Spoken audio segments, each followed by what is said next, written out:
Hello guys, welcome. So tingnan natin kung ano yung mensahe sa'yo. So be open-minded po, hindi halos lahat makaresonate. Thank you nga po pala sa mga nagsusubscribe po, sa mga bumabalik po. Marami pong salamat. Malaking tulong po ito sa YouTube channel po natin, okay? So be open-minded po, hindi halos lahat makaka-resonate. Ayan, start na tayo. Give it the message. So, dito lumabas ang Seven of Swords, then the Four of Wands, reverse. Ten of Wands, Three of Swords.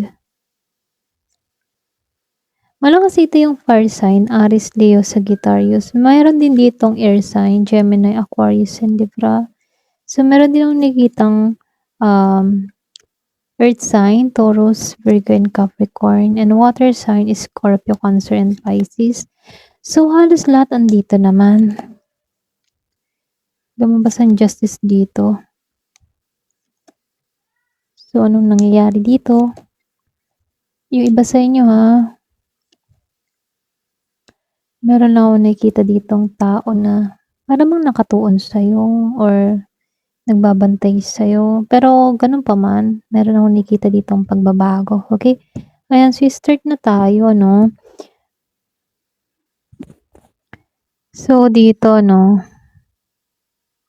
Meron lang ako nakikitang tension dito, kasi lumabas si Three of Swords dito, no? Kumbaga, may bigat. Meron lang ako nakikitang puno ng tension sa energy ng spread na to, no? Kumbaga, meron lang akong nakikitang obsession, mistrust, may nasaktan, tapos merong control, okay? Para bang meron ditong taong hindi naka-move on sa sitwasyon or pwede ring nawalan ng access sa'yo, no? Kaya dito, bantay sarado yung galaw mo, okay? Pwedeng tinitingnan ka nito sa social media, okay? Or pwede rin meron siyang way kung paano ka subaybayan, okay? Kasi dito, Seven of Swords, Four of Wands, reverse, ano? So, meron tong lihim na pagmamatsyag. I mean, pwedeng tahimik kang chine-check or pwede rin iniimbestigahan ka o sinusubukang alamin yung ginagawa mo ng hindi direkta. Okay? So, may energy ng pagtatago at pagiging sneaky itong tao na to sa Seven of Swords. Kasi dito, sa Four of Wands and the Ten of Wands upright, para bang may pagkasira sa connection nyo ng taong ito. Mapa-friends yan, or pwede rin close friends, katrabaho, or pwede rin past lover, or okay, may nasira sa pagitan nyo ng taong ito. Kumbaga, pwedeng nasirang samahan or kasunduan kaya hindi siya matahimik dito yung isip niya. Okay? Kaya dito sa Ten of Wands, mabigat pa rin yung dinadala niyang emosyon. Okay? Hindi niya mabitawan kasi yung issue. Okay? About sa'yo. Yung thoughts niya tungkol sa'yo, hindi niya mabitawan yun. Kaya dito sa Three of Swords, malinaw na may pain itong nararamdaman dito. Sinabayan pa ng selos or pwede rin nireject mo to kaya ganito. Okay, kung bakit ganito kasakit yung nararamdaman ng tao na to. Okay? Kumbaga, ito yung isa sa pinaka-core sa Three of Swords. Yung dahilan kung bakit ito nagpo-focus sa'yo kasi nasaktan siya rito. So, nakikitaan ko dito, lumabas si Eight of Wands, Ten of Pentacles dito. So, meron lang akong nakikitang block communication sa inyo ng tao na to. Para bang hindi natuloy yung pag-uusap ninyo dito. Pwedeng gusto niyong malaman yung nangyayari sa'yo, okay? Dahil hindi ka na nito ma-reach ng maayos, kaya very curious yung energy niya. May pagka-obsess siya sa'yo kung ano ba yung nagaganap sa'yo, ano bang nangyayari sa'yo, ano bang meron ka ngayon, ganun. Kaya dito, sa Ten of Pentacles reverse, pakaramdam kasi ng tao na to, nawalan siya ng stability dito, nawalan siya ng security dito. Yung bang future expectation, pwedeng pinangakuan mo to before, or pwede rin nangako kayo sa isa't isa. Posibleng mayroon siyang, or pwede rin yung plano ninyong dalawa nawasak dito, no? lumabas tong reverse para bang may mga planong nawasak, yung mga expectation tungkol sa connection ninyo ng taong ito, biglang nasira, ganon. Kaya dito sa Page of Swords, then sa King of Swords, reverse, pareho dito naka-reverse, ano. Ito yung pinaka-watcher energy, para bang immature yung pagiging style nito. Okay, merong spying energy at napaka-immature lang ng style. Kasi meron ako nakikitang overthinking siya, tapos alam mo yon, checking yung social media mo, chine-check niya ng gano'n, nakikinig ng balita tungkol sa'yo, or pwede rin pagiging paranoid yung dating ng taong ito.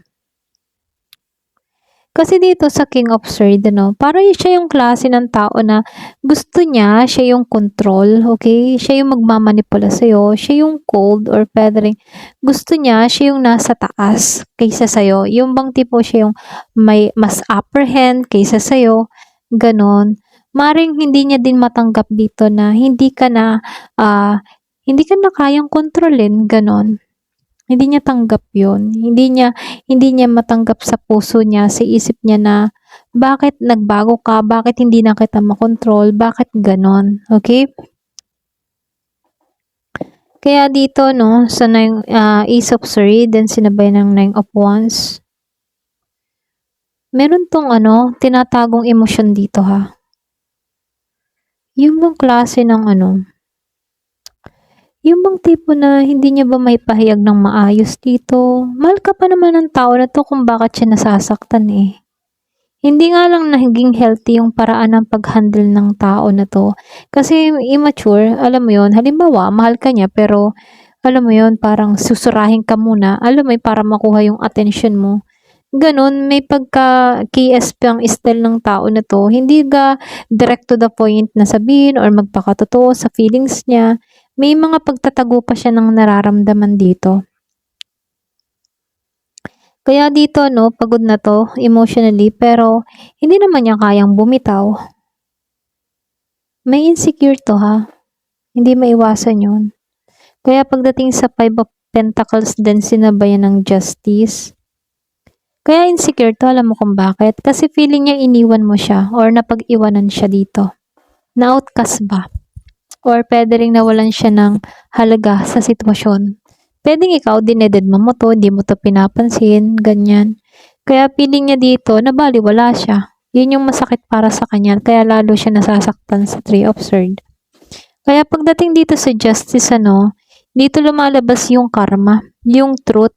Kumbaga, may realization na may consequences yung mga action niya. Puwedeng, alam mo 'yun, maaring gusto niyang malaman kung patas ba yung nangyayari o hindi, bakit ganito yung sitwasyon, gano'n. Para bang meron din siyang mga, yung bang pag-iisip dito, realization na, ano ba, tama ba 'tong ginawa ko? Baka kaya ako'y nagkakaganito kasi mali yung moves ko sa'yo, ganyan. Okay. Kaya dito 'no,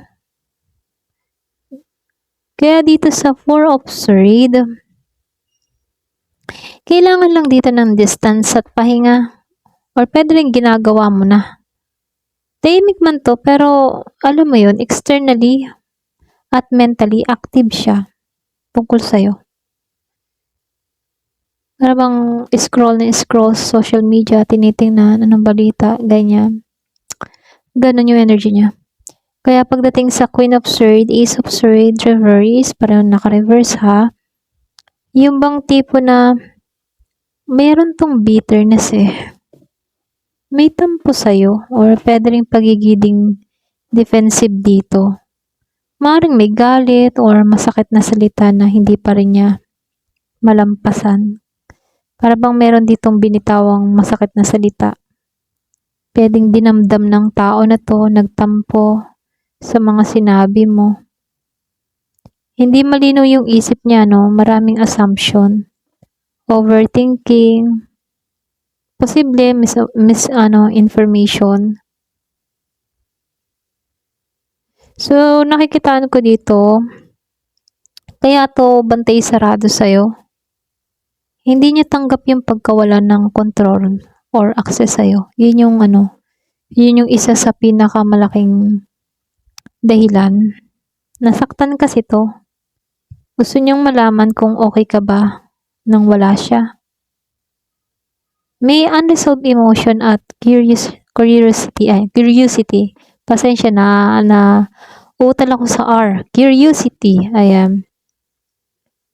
Pero takot siyang tuluyang kang maka-move on or maging masaya without them. Yun yung kinatatakutan niya eh. Kaya lang yung advice sa'yo, no, huwag mong i-feed yung energy ng tao na to. Kasi merong mind games dito eh. So, protect your peace, boundaries. Kung ano man yung ginagawa mo ngayon, yun pa rin ang gawin mo. Hindi kasi lahat ng atensyon ay magandang bigyan ng atensyon, okay? Kumbaga, iwasan mo yung pagpapatrigger or pagpapatunay kahit ano sa taong ito. Ganon. So, focus ka lang sa clarity mo. Ayan, ito na yung mensahe sa'yo. Mag-focus ka pa rin sa ginagawa mo. Pagpatuloy mo yung growth na ginagawa mo, yung sinimulan mo. Kasi dito, no, sinasabihan dito na huwag ka matakot din, okay? Kumbaga, kailangan mo lang paglabanan din to. Pero sinasabi dito na yung taong emotional dito, kailangan niyang ayusin yung sarili niya dito eh. Okay? Kailangan niyang hanapin yung balanse niya rito. So, sinasabihan ka din dito na wala kang obligasyon sa taong ito. Okay? Kung bakit ganito siya, yun yung pinili niyang landas eh. Yun yung tinahak niya. Okay? Kung ano man yung mga pagkakamali niya sa'yo, sinunod mo lang yung tamang direction mo, okay?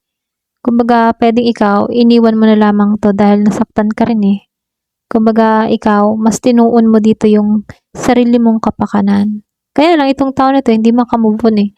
Para bang ayaw niyang mawala ka. Parang hindi niya kaya na makita kang masaya sa piling ng iba or makita ka ng masaya na hindi sa kanya. Ganun. Para bang ego yung tinatamaan mo mula sa taong ito. At yun yung masakit para sa kanya. Yung makita kang okay tapos siya nagdudusa. Okay? Ayun, doon siya nasasaktan eh. Pero ganun pa man ano, hindi mo naman to obligasyon. Choice niya yun. Okay? So, mayroon kang sariling choice at tahakin mo yung choice na pipiliin mo dito para sa ikabubuti mo at para sa paglago mo. Yun yung tahakin mo. Okay? Ayun, hanggang dito na lamang po. Thank you for watching. Love and peace.